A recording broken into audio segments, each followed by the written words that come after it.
Hi guys, welcome to my channel. ಇವತ್ತಿನ ವಿಡಿಯೋದಲ್ಲಿ ನಾನು ನಿಮಗೆ 45 ಎದೆ ಸುತ್ತಳತೆ ಬ್ಲೌಸನ್ನು ನಾನು ಕಟ್ಟಿಂಗನ್ನು ಹಿಂದಿನ ವಿಡಿಯೋದಲ್ಲಿ ನಾನು ನಿಮಗೆ ತೋರಿಸಿಕೊಟ್ಟಿದ್ದೆ. ಇವತ್ತಿನ ವಿಡಿಯೋದಲ್ಲಿ ನಾನು ನಿಮಗೆ ಅದನ್ನು ಸ್ಟಿಚ್ಚಿಂಗನ್ನು ಮೇಯ್ನಾಗಿ ಫ್ರಂಟ್ ಪಾರ್ಟ್ ಅದರಲ್ಲಿ ಮೇಯ್ನ್ ಆಗಿರುವಂಥದ್ದು.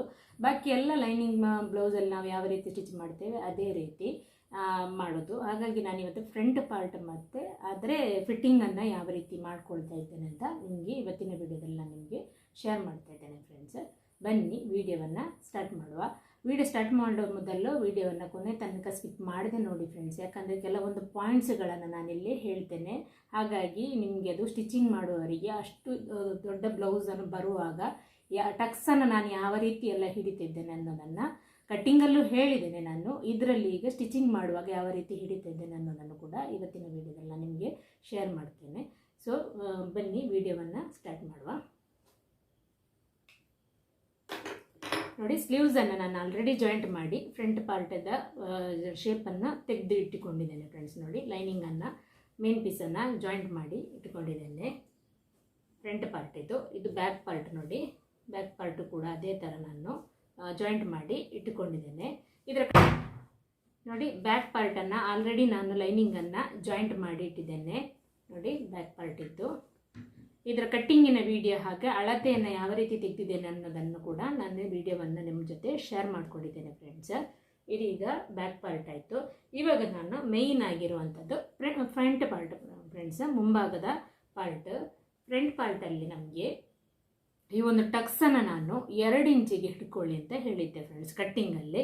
ಇವಾಗ ಅದನ್ನು ಹಿಡಿಯೋಕ್ಕಿಂತ ಮುಂಚೆ ನಾವಿದನ್ನು ಮೇನ್ ಪೀಸಿಗೆ ಲೈನಿಂಗನ್ನು ಮೊದಲು ಜಾಯಿಂಟ್ ಮಾಡಿಕೊಳ್ಳುವ. 2 ಪೀಸಿಗೂ ಕೂಡ ಇವಾಗ 1 ಪೀಸನ್ನು ತೆಗೆದುಕೊಂಡಿದ್ದೇನೆ ನಾನು. ಕರೆಕ್ಟಾಗಿ ಹಿಡ್ಕೊಳ್ಳಿ. ಕರೆಕ್ಟಾಗಿ 4 ಇದು ಕರೆಕ್ಟ್ ಇದೆಯಾ ಅಂತ ನೋಡ್ಕೊಳ್ಳಿ. ನೀವು ಈ ರೀತಿಯೇ ಕಟ್ ಮಾಡ್ಕೊಳ್ಳಿ ಫ್ರೆಂಡ್ಸು. ಬಿಗಿನರ್ಸ್ನವರಿಗೆ ಇದು ತುಂಬಾ ಸುಲಭ ಆಗ್ತದೆ. ಎಕ್ಸ್ಟ್ರಾ ಇದ್ದದನ್ನೆಲ್ಲ ಮತ್ತೆ ಕಟ್ ಮಾಡಿ ತೆಗಿಬೋದು. ನೋಡಿ, ಎಕ್ಸ್ಟ್ರಾ ಪೀಸನ್ನೆಲ್ಲ ಈ ರೀತಿಯಾಗಿ ಕರೆಕ್ಟ್ ಇಟ್ಕೊಳ್ಳಿ. ಇವಾಗ ನಾನು ಇದಕ್ಕೆ ಲೈನಿಂಗನ್ನು ಜಾಯಿಂಟ್ ಮಾಡಿದ್ದೇನೆ. ನೋಡಿ ಫ್ರೆಂಡ್ಸ್, ಲೈನಿಂಗನ್ನು 4 ಸುತ್ತಕ್ಕೂ ಅಟ್ಯಾಚ್ ಮಾಡ್ಕೊಂಡಿದ್ದೇನೆ. 2 ಲೈನಿಂಗನ್ನು ಜಾಯಿಂಟ್ ಮಾಡ್ಕೊಂಡಿದ್ದೇನೆ.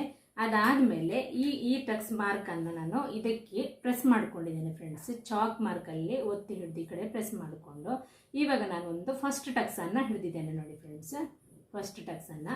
ಇವಾಗ ನಾನು ಸೆಕೆಂಡ್ ಟಕ್ಸನ್ನು ಹಿಡಿತಿದ್ದೇನೆ. ನೋಡಿ, ಸೆಕೆಂಡ್ ಟಕ್ಸ್ ಬಂದುಬಿಟ್ಟು ನಮಗೆ 2 ಇಂಚಿನ ಟಕ್ಸ್ ಆಗಬೇಕು ಫ್ರೆಂಡ್ಸ್. ನೋಡಿ, ಇಲ್ಲಿಗೆ 2 ಇಂಚಿದ್ದು ಗ್ಯಾಪ್ ಆಗಬೇಕು ಫ್ರೆಂಡ್ಸ್. ನೋಡಿ, 2 ಇಂಚು ಗ್ಯಾಪ್ ಆಗಬೇಕು. ಅದು ನೋಡಿ, ಇಲ್ಲಿಂದ ಇಲ್ಲಿಗೆ ಈ ರೀತಿಯಾಗಿ ನಾವು ಈ ರೀತಿಯಾಗಿ ಹಿಡ್ಕೊಳ್ಬೇಕು ಫ್ರೆಂಡ್ಸ್. ನೋಡಿ, ಈ ರೀತಿಯಾಗಿ ಹಿಡ್ಕೊಂಡು ಅದಾದಮೇಲೆ 2 ಇಂಚಿಗೆ ನಾನು ಮಾರ್ಕ್ ಮಾಡ್ಕೊಂಡಿದ್ದೇನೆ.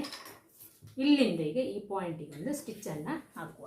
ಮಾಮೂಲಿಯಾಗಿ ಮಾಮೂಲಿಯಾಗಿ 1 ಇಂಚನ್ನು ತೆಗೆದುಕೊಳ್ತೇವೆ. ಆದರೆ ಇವರದ್ದು ಚೆಸ್ಟ್ 45, ಮಿಡಲ್ ಚೆಸ್ಟ್ ಬಂದುಬಿಟ್ಟು 46 ಬರುತ್ತೆ ಫ್ರೆಂಡ್ಸ್. ನಿಯರೆಸ್ಟ್ ಹತ್ತಿರಾಗಿ 46 ಬರುತ್ತೆ. ಸೊ ಅವರಿಗೆ ಕೊಟ್ಟಿರುವ ಅಳತೆ ಬ್ಲೌಸಲ್ಲಿ ಮಿಡಲ್ ಚೆಸ್ಟ್ ಟೈಟ್ ಅಂತ ಕಂಪ್ಲೇಂಟ್ ಇದೆ ಫ್ರೆಂಡ್ಸ್. ಅದಕ್ಕೋಸ್ಕರ ಅವರು ಆಲ್ರೆಡಿ 1/4 ಇಂಚಿಟ್ಟು ಒಂದು ಟಕ್ಸ್ ಇಟ್ಟಿದ್ದಾರೆ. ನೋಡಿ, ಈ ಸೈಡಲ್ಲಿ ಗುಬ್ಬಿ ಪಟ್ಟಿ ಸೈಡಲ್ಲಿ. ಆದರೆ ರಿಂಗ್ ಪಟ್ಟಿ ಸೈಡಲ್ಲಿ ಏನು ಮಾಡಿದ್ದಾರೆ ಗೊತ್ತಾ ಫ್ರೆಂಡ್ಸ್, 1 ಇಂಚಿನ ಟಕ್ಸನ್ನು ಇಟ್ಟಿದ್ದಾರೆ. ನೋಡಿ, ಪ್ರಾಬ್ಲಮ್ ನೋಡಿ, ಒಂದೇ ಸೇಮ್ ಬ್ಲೌಸಲ್ಲಿ ಒಂದು ಟಕ್ಸ್ ಬಂದುಬಿಟ್ಟು 1 ಇಂಚಿದು, ಮತ್ತೊಂದು ಟಕ್ಸ್ ಸೈಡಲ್ಲಿ ಬಂದುಬಿಟ್ಟು ನೋಡಿ ಗುಬ್ಬಿ ಪಟ್ಟಿ ಸೈಡಲ್ಲಿ ಅವರು 1/4 ಟಕ್ಸನ್ನು ಇಟ್ಟಿದ್ದಾರೆ ಫ್ರೆಂಡ್ಸ್. ನೋಡಿ, ಈ ರೀತಿಯಾಗಿ ಚೆಕ್ ಮಾಡುವಾಗ 1/2 1/3 ಇಲ್ಲಿ ಪಾಯಿಂಟ್ ಇದೆ ನೋಡಿ ಫ್ರೆಂಡ್ಸ್. ಅಲ್ಲಿಗೆ ನೋಡಿದರೆ 1/4 ಇಂಚಿನ ಟಕ್ಸನ್ನು ಇಟ್ಟಿದ್ದಾರೆ. ಈ ಪಾಯಿಂಟಲ್ಲಿ ಅವರು ನೋಡಿ ರಿಂಗ್ ಪಟ್ಟಿ ಸೈಡಲ್ಲಿ ಅವರು ನೋಡಿ 1 ಇಂಚಿನ ಟಕ್ಸನ್ನು ಇಟ್ಟಿದ್ದಾರೆ. ಇಲ್ಲೇ ಅವರು ತಪ್ಪಾಗಿದೆ ನೋಡಿ ಫ್ರೆಂಡ್ಸ್, 1/4 ಇಂಚಿನ ಟಕ್ಸನ್ನು ಇಟ್ಟಿದ್ದಾರೆ. ಸೊ ಅದು ಅವರಿಗೆ ಮಿಡಲ್ ಚೆಸ್ಟ್ ಟೈಟ್ ಆಗಿದೆ.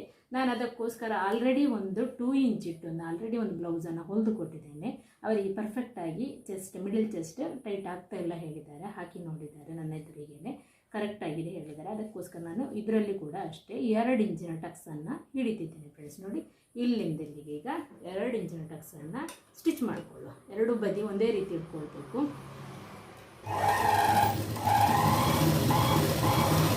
ಲೆಂತ್ ಬಂದುಬಿಟ್ಟು ಟಕ್ಸಿನ ಲೆಂತ್ ಬಂದುಬಿಟ್ಟು ನಾನು ಕಟ್ಟಿಂಗಲ್ಲಿ ತೋರಿಸಿದ್ದೇನೆ. 3.25 ಇಂಚಿನ 3.5 ಇಂಚಿನ ಲೆಂತಿನ ಒಂದು ಟಕ್ಸ್. ಇದನ್ನೇ ಶೇಪನ್ನು ಸ್ವಲ್ಪ ಈ ರೀತಿಯಾಗಿ ಒಳಗಡೆ ಮಾಡಿಕೊಂಡು ಒಂದು ಸ್ಟಿಚ್ ಹಾಕ್ಕೊಂಡು ಅದು ಲುಕ್ ನೀಟಾಗಿ ಫಿನಿಶಿಂಗ್ ಅನ್ನೋದು ನೀಟಾಗಿ ಹೊರಗಡೆಗೆ ಕಾಣ್ತದೆ ಫ್ರೆಂಡ್ಸ್. ನೋಡಿ 2 ಇಂಚಿನದು ಟಕ್ಸ್ ಆಯ್ತಲ್ಲ ನೋಡಿ. ಇವಾಗ 3rd ಟಕ್ಸನ್ನು ಹಿಡಿತೇನೆ ನಾನು. ಇದು 1/4 ಇಂಚಿನ ಟಕ್ಸ್, ಮಾಮೂಲಿ ನಾವು ಬ್ಲೌಸಲ್ಲಿ ಯಾವ ರೀತಿ ಹಿಡಿತೇನೆ ಅದೇ ಥರದ ಟಕ್ಸ್.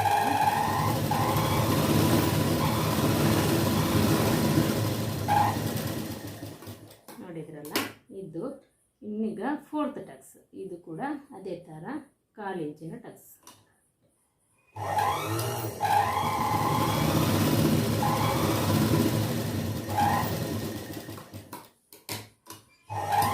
ಈ ಟಕ್ಸಿನ ಪಾರ್ಟನ್ನು ನಾನು ಡಬ್ಬಲಲ್ಲಿ ಸ್ಟಿಚ್ ಮಾಡ್ಕೊಳ್ತೀನಿ. ಡಬ್ಬಲಾಗಿ ಸ್ಟಿಚ್ ಮಾಡ್ಕೊಳ್ಬೇಕು. ಯಾಕಂತೇಳಿ ನಾವಿಲ್ಲಿ ಕಂಕುಳ ಜಾಯಿಂಟ್ ಮಾಡುವಾಗ ಅದು ಇಲ್ಲಿ ಓಪನ್ ಆಗೋ ಚಾನ್ಸಸ್ ಇರ್ತದೆ ಈ ಪಾರ್ಟಲ್ಲಿ. ಅದಕ್ಕೋಸ್ಕರ ಈ ಒಂದು ಟಕ್ಸನ್ನು ಡಬ್ಬಲನ್ನು ಇಟ್ಕೊಳ್ತಾರೆ. ನೋಡಿ, ಈ ರೀತಿಯಾಗಿ ಫ್ರಂಟ್ ಪಾರ್ಟ್ ಈ ರೀತಿಯಾಗಿ ರೆಡಿಯಾಗಿ ಬಂದಿದೆ ನೋಡಿ ಫ್ರೆಂಡ್ಸ್, ಫ್ರಂಟ್ ಪಾರ್ಟ್.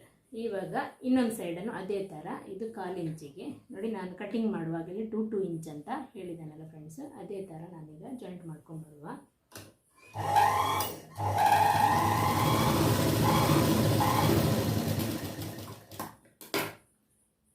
ಇದು ಆಯಿತು. ಇವಾಗ ಇದನ್ನು 2 ಇಂಚಿಗೆ ನಾನು ಟಕ್ಸನ್ನು ಹಿಡಿತಿದ್ದೇನೆ. ಆಲ್ರೆಡಿ 2 ಇಂಚಿಗೆ ಮಾರ್ಕ್ ಮಾಡಿರೋದ್ರಿಂದ ಟಕ್ಸನ್ನು ಹಿಡಿತಿದ್ದೇನೆ. ಇದಾದಮೇಲೆ ಸೇಮ್ ಇದನ್ನು ಈ ರೀತಿಯಾಗಿ ಒಳಗಡೆ ಹಾಕೊಳ್ಳುವ.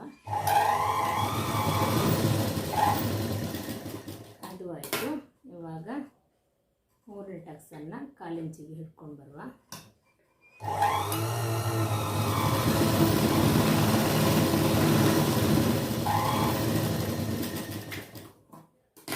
ಟಕ್ಸ್ ಕೂಡ ಆಯಿತು ಫ್ರೆಂಡ್ಸ್.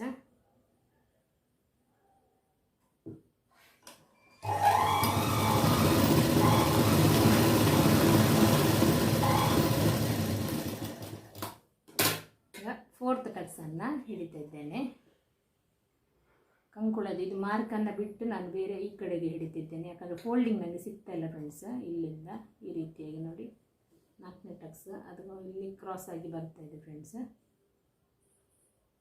ಈ ರೀತಿಯಾಗಿ ಇಟ್ಕೊಂಡು 4th ಟಕ್ಸನ್ನು ನಾನು ಹಾಕ್ತಿದ್ದೇನೆ.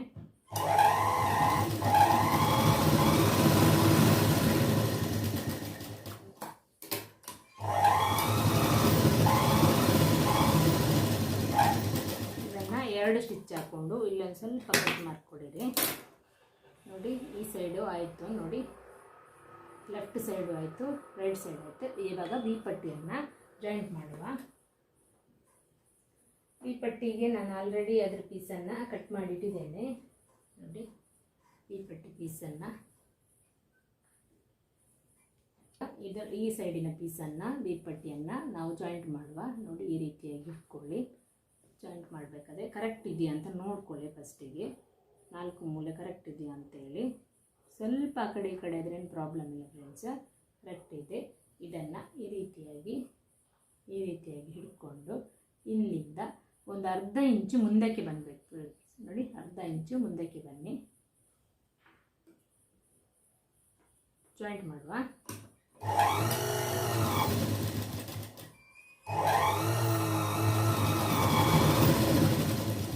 ಡಬ್ಬಲನ್ನು ಹಿಡ್ಕೊಂಡು ಕರೆಕ್ಟಾಗಿ ಇಟ್ಕೊಳ್ಳಿ. ಮೇಲ್ಬಟ್ಟೆ ಅಡಿಯದು ಬಟ್ಟೆಯನ್ನು ಕರೆಕ್ಟ್ ಬಂದಿರಬೇಕು. ನೋಡ್ಕೊಂಡು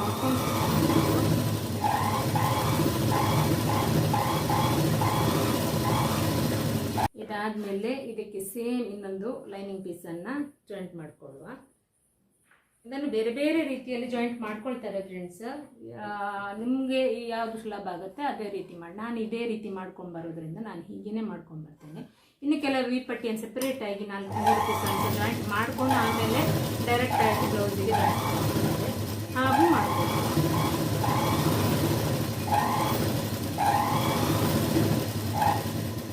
ನೋಡಿ, ಈ ಪಟ್ಟಿ ನಾನು ಕಟ್ ಮಾಡಿದ್ದು ಕರೆಕ್ಟಾಗಿ ಇದು ಬಂದಿದೆ ನೋಡಿ. ಈ ಪಟ್ಟಿ ಪರ್ಫೆಕ್ಟಾಗಿ ಬಂದಿದೆ.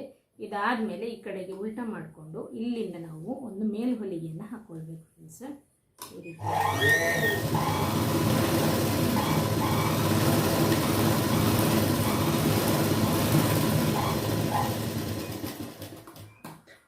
ಈ ಕಡೆ ಕೆಳಗಡೆಯಿಂದ ಅದು ಮೇಲ್ ಹೊಲಿಗೆ ಇಲ್ಲಿ ಕಾಣ್ತಾ ಇದೆ ನೋಡಿ ಫ್ರೆಂಡ್ಸ್, ಇಲ್ಲಿ ಇದೆ ಸ್ಟಿಚ್ ನೋಡಿ, ಇಲ್ಲಿ ಈ ಪಾಯಿಂಟಲ್ಲಿ ಬಂದಿದೆ ಸ್ಟಿಚ್.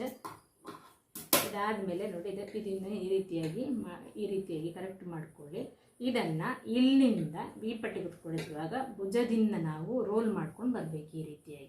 ಈ ರೀತಿಯಾಗಿ ರೋಲ್ ಮಾಡಿಕೊಂಡು ಇದರ ಮೇಲ್ಗಡೆ ಬರಬೇಕು. ಈ ಪಟ್ಟಿ ಮೇಲ್ಗಡೆ ಬಂದಾಗ ನಮಗೆ ಈ ಎಡ್ಜ್ ಪಾಯಿಂಟ್ ಸಿಗುತ್ತೆ ಫ್ರೆಂಡ್ಸ್ ನೋಡಿ, ಈ ರೀತಿಯಾಗಿ ಸಿಗುತ್ತಲ್ಲ, ಅದು ಪಾಯಿಂಟು ಈ ಪಾಯಿಂಟ್ ನಮಗೆ ಜಾಯಿಂಟ್ ಆಗಬೇಕು ನೋಡಿ, ಈ ರೀತಿಯಾಗಿ ಜಾಯಿಂಟ್ ಆಗಬೇಕು. ಅಲ್ಲಿಂದ ನಾವು ಇದನ್ನು ಕರೆಕ್ಟಾಗಿ ಈ ರೀತಿ ಹಿಡ್ಕೊಂಡು ಒಳಗಿನ ಬಟ್ಟೆ ಜಾಯಿಂಟ್ ಆಗೋದಾಗೆ ಇದಕ್ಕೆ ಈಗ 1/4 ಇಂಚಲ್ಲಿ ಸ್ಟಿಚ್ ಮಾಡ್ಕೊಂಡು ಹೋಗೋಣ.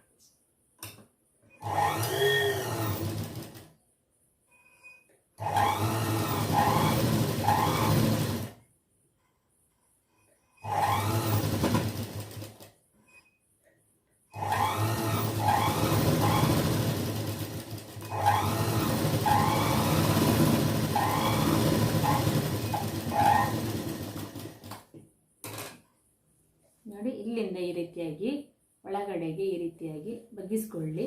ಒಳಗಡೆ ಇರುವಂಥ ಬಟ್ಟೆಯನ್ನು ಹೊರಗಡೆಗೆ ಎಳ್ಕೊಳ್ಬೇಕು. ಈ ರೀತಿಯಾಗಿ ಎಳ್ಕೊಂಡ್ಮೇಲೆ ಇದನ್ನು ಪೂರ್ತಿಯಾಗಿ ನೀಟಾಗಿ ನೋಡಿ ಈ ರೀತಿಯಾಗಿ ಇಟ್ಕೊಂಡು, ಇವಾಗ ಇದು ಲೆಫ್ಟ್ ಸೈಡ್ ಇದ್ದಾಯಿತು. ಇವಾಗ ನಾನು ರೈಟ್ ಸೈಡ್ ಇದನ್ನು ಅದೇ ಥರ ವಿ ಪಟ್ಟಿಯನ್ನು ಜಾಯಿಂಟ್ ಮಾಡಿಕೊಳ್ಳುವ. ಸೇಮ್ ನೋಡಿ ಇದೇ ಥರ ವಿ ಪಟ್ಟಿಯನ್ನು ತೆಗೆದುಕೊಳ್ತಿದ್ದೇನೆ ನಾನು.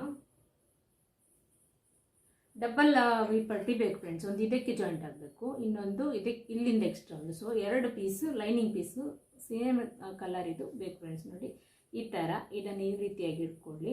ನೋಡ್ಕೊಳ್ಳಿ ಫ್ರೆಂಡ್ಸ್, 2 ಸೈಡನ್ನು ಕರೆಕ್ಟಾಗಿ ನೋಡ್ಕೊಳ್ಳಿ ಯಾವ ಥರ ಬರುತ್ತೆ ಅಂತ ನೋಡಿ. ಇಲ್ಲಿಂದ 1/4 ಇಂಚು ಅರ್ಧ ಇಂಚು ಮುಂದಕ್ಕೆ ಇಟ್ಕೊಂಡು ಸ್ಟಿಚ್ ಮಾಡಬೇಕು ನಾವು.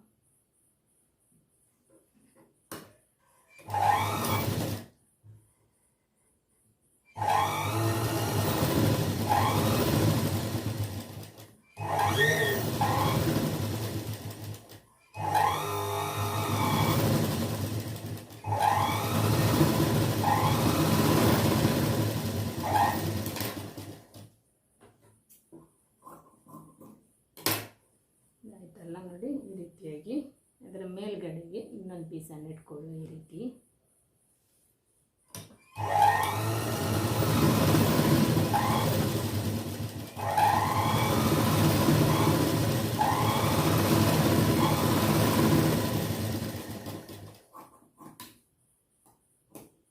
ಇದನ್ನು ಈ ರೀತಿಯಾಗಿ ಫೋಲ್ಡ್ ಮಾಡಿಕೊಂಡು ಇಲ್ಲಿ ಎಡ್ಜಿಗೆ ನಾನು ಈ ರೀತಿಯಾಗಿ ಪ್ರೆಸ್ ಮಾಡ್ಕೊಂಡ್ಬಂದ್ಮೇಲೆ ಸ್ಟಿಚ್ ಮಾಡಿ ಮೇಲ್ವಲಿಗೆಯನ್ನು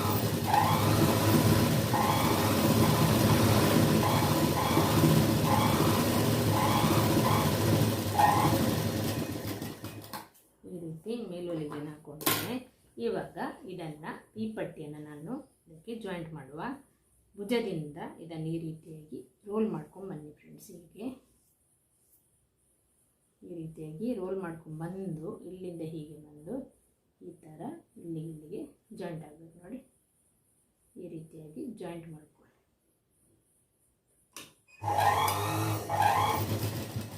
ಜಾಯಿಂಟ್ ಮಾಡಿಕೊಂಡು ಇದನ್ನು ಫಿಕ್ಸ್ ಮಾಡಿಕೊಂಡು ಜಾಯಿಂಟ್ ಮಾಡಿಕೊಳ್ಳುವ 2 ಸೈಡನ್ನು.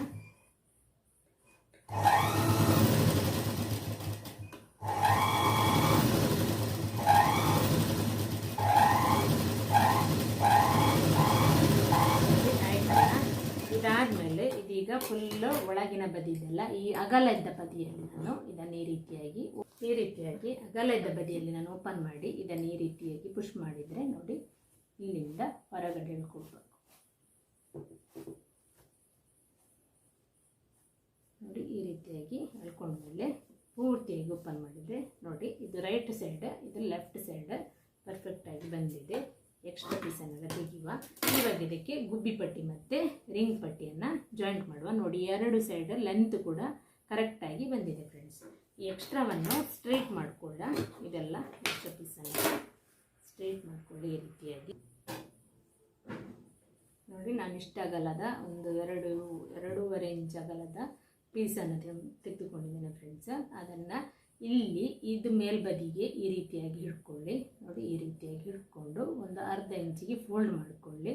ಫೋಲ್ಡ್ ಮಾಡಿಕೊಂಡು ಈ 4 ಪೀಸುಗಳು ಇದು 2 ಪೀಸು, ಇದರ ಮೇಲ್ಗಡೆದ ಪೀಸು ಕೂಡ ಸೇಮ್ ಒಂದೇ ಲೈನಲ್ಲಿ ಇರಬೇಕು ಫ್ರೆಂಡ್ಸ್. ನೋಡಿ ಈ ರೀತಿ ಒಂದೇ ಲೈನಲ್ಲಿ ಇರಬೇಕು.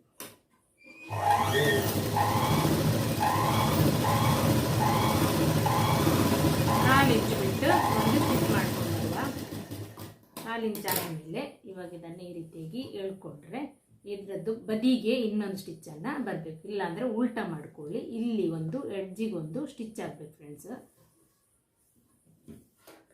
ನೋಡಿ ಈ ರೀತಿಯಾಗಿ ಎಡ್ಜಿಗೊಂದು ಸ್ಟಿಚ್ ಆದಮೇಲೆ ಇದನ್ನು ಎಕ್ಸ್ಟ್ರಾ ಇರುವ ಪೀಸನ್ನು ನಾವು ತೆಗೆದುಕೊಂಡು ಬಿಡುವ.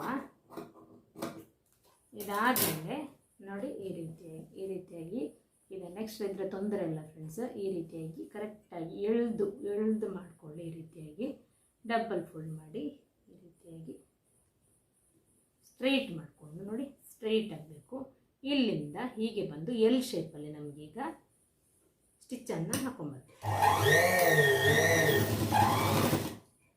ನಿಲ್ಲಿಸಿ ಈ ರೀತಿಯಾಗಿ ಸ್ಟ್ರೈಟ್ ಮಾಡಿಕೊಂಡು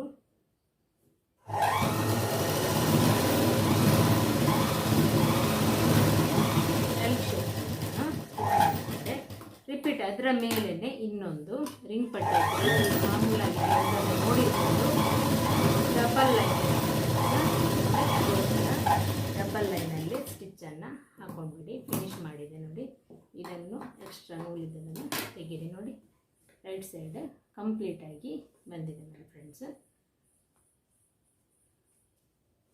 ಇವಾಗ ಇದನ್ನು ಗುಬ್ಬಿ ಪಟ್ಟಿಯನ್ನು ಅದೇ ಥರ ಜಾಯಿಂಟ್ ಮಾಡುವ. ಎಕ್ಸ್ಟ್ರಾ ಇದನ್ನು ತೆಗಿತೇನೆ. ಇದಕ್ಕೂ ನೋಡಿ 1 ಇಂಚಿನ ಪೀಸನ್ನು ತೆಗೆದುಕೊಂಡಿದ್ದೇನೆ. ಮೇಲ್ಗಡೆಯಿಂದ ಅರ್ಧ ಇಂಚಿಗೆ ಬೇಕು. ನಾವು ಅರ್ಧ ಇಂಚಿಗೆ ಬಿಟ್ಟಿರೋದಲ್ಲ ಜಾಗ ಫ್ರೆಂಡ್ಸ್, ಅರ್ಧ ಇಂಚಿಗೆ ಸ್ಟಿಚ್ ಮಾಡಿಕೊಂಡು ಇಲ್ಲಿ ನಮಗೆ ಒಂದು ಅರ್ಧ ಇಂಚು ಮಡಿಚಲಿಕ್ಕಿದ್ರೆ ಸಾಕು ಫ್ರೆಂಡ್ಸ್. ಬಾಕಿದೆಲ್ಲ ಕಟ್ ಮಾಡಿ ತೆಗಿತೈತೇನೆ ನಾನು, ಅದು ಬೇಡ. ನೋಡಿ ಈ ರೀತಿಯಾಗಿ ಇದನ್ನು ಸ್ವಲ್ಪ ಇದು ಮಾಡಿ ಫೋಲ್ಡ್ ಕೊಡುವ ನೀಟಾಗಿ. ಇದಾಯಿತು. ಇದಾದಮೇಲೆ ಇದನ್ನು ಪೂರ್ತಿಯಾಗಿ ಈ ರೀತಿ ಹೊರಗಡೆಗೆ ಎಳ್ಕೊಳ್ಳಿ. ಮೇಲೆ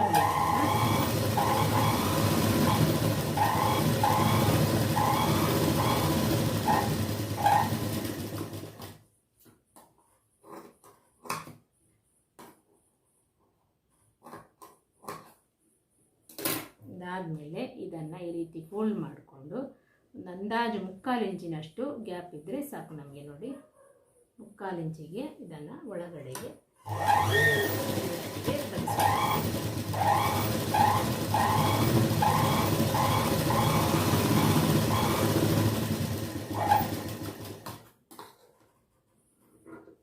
ನೋಡಿದ್ರಲ್ಲ ಫ್ರೆಂಡ್ಸ್ ಯಾವ ರೀತಿ ನಾನು ಫ್ರಂಟ್ ಪಾರ್ಟನ್ನು ಸ್ಟಿಚ್ ಮಾಡಿದ್ದೆ ಅಂತೇಳಿ. ಇದರ ಮುಂದಿನ ಪಾರ್ಟನ್ನು ನಾನು ಇನ್ನೊಂದು ವಿಡಿಯೋದಲ್ಲಿ ತೋರಿಸ್ತೇನೆ ಫ್ರೆಂಡ್ಸ್. ವಿಡಿಯೋ ಲೆಂತಿ ಆಗೋದ್ರಿಂದ